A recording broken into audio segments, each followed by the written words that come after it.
அணுவை துளைத்து ஏழ்கடலை புகட்டி குறுகத் தரித்த குரல்.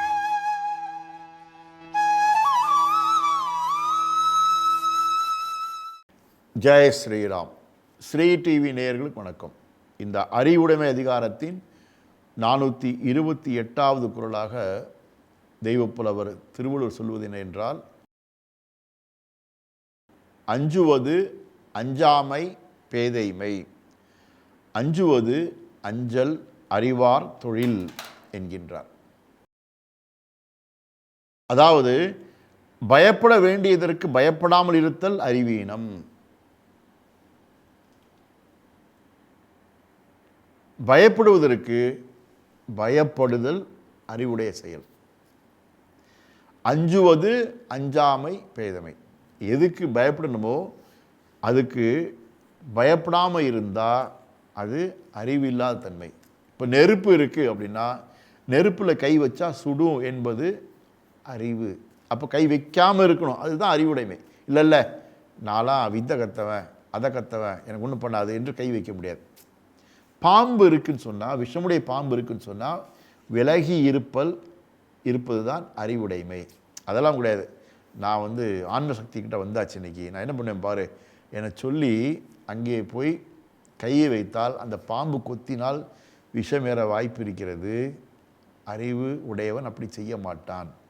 அப்படித்தானே என்னை இயேசு காப்பாற்றி விடுவார் என சொல்லி ஆப்பிரிக்காவில் ஒரு பாதிரி விஷத்தை குடித்தான், ஆனால் இறந்து விட்டான்.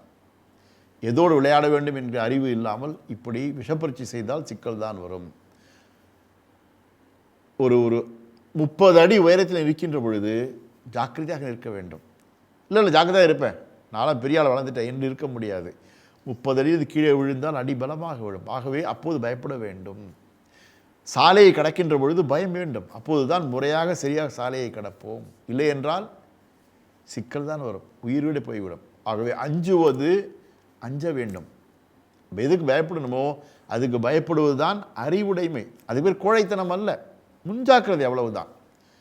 எதுக்கு பயப்படக்கூடாது அதுக்கு பயப்படக்கூடாது. ஆனால் பயப்படுவதற்கு பயப்படாமல் இருந்தால் நாம் அறிவுடையவர் இல்லை. குறிப்பாக மது அருந்திவிட்டு ஒருவன் மூளை இல்லாமல் சாலையிலே வீரம் பேசுவான், அதெல்லாம் அறிவுடைமை அல்ல, அறிவீனமாகும். சாலையிலே குறுக்க நடந்து செல்வான், வாகனங்கள் வேகமாக வந்து கொண்டிருக்கும், இருந்தாலும் கூட எல்லாம் நெல் என சொல்லி நடந்து செல்வான். தெய்வாதீனமாக வேகமாக வருகின்ற வாகனம் தானாக நிதானமாக வந்தால் இவன் உயிர் பிழைத்து, இல்லை என்றால் அடிபட்டு சாக வேண்டியது தான். இப்படி அறிவுடைமை என்பது பயமும் இருக்க வேண்டும். எதற்கெல்லாம் பயப்படணுமோ அதற்கு பயப்படுவது தான் அறிவுடைமை ஆகும். பயப்பட வேண்டியதற்கு பயப்படாமல் இருந்தால் அதற்கு பேர் அறிவீனம். இப்போ தேசம் என்று வருகின்றால் நாட்டுக்கு எல்லைக்கு இதெல்லாம் பாதுகாப்பு கொடுக்கணுமோ பயப்படணும். அதெல்லாம் கிடையாது. நான் தைரியமான ஆர்மி வச்சுருக்கேன், நான் எல்லை பாதுகாப்பு அவசியம் கிடையாதுன்னு உட்கார முடியாது. எல்லையிலே பாதுகாப்பு கொடுப்பதற்காக இராணுவத்தை நிறுத்த வேண்டும். எதிரிகளை கண்டு பயப்பட வேண்டும். பயப்பட வேண்டும் என்றால் பயந்து ஒதுங்குவதில்லை, எச்சரிக்கையாக இருத்தல். அதுதான் பயப்படவில்லை, எச்சரிக்கையாக இருத்தல். அந்த எச்சரிக்கை உணர்வு நமக்கு தேவை. நம் உடலை ஆரோக்கியமாக வைத்துக் கொள்வதற்கு முயற்சி செய்ய வேண்டும். இந்த சீன தொற்று காலத்திலே நீங்கள் மாஸ்க் அணிய வேண்டும் என்றால் அதெல்லாம் எனக்கு ஒன்றாகாது என்று செல்லக்கூடாது, அதுக்கு மாஸ்க் அணிய வேண்டும். அங்கே வீரம் பேசுவது சரியல்ல. வெளியில் சென்று வீட்டுக்கு வந்தால் கை கால் கழுவ வேண்டும் என்பதை பழக்கப்படுத்தி கொள்ள வேண்டும். இல்லை அதெல்லாம் ஒன்றும் இல்லை, நான் நல்ல இடத்துல போயிட்டு வந்தேன் ஒன்றாகாது என்றெல்லாம் சொல்லக்கூடாது.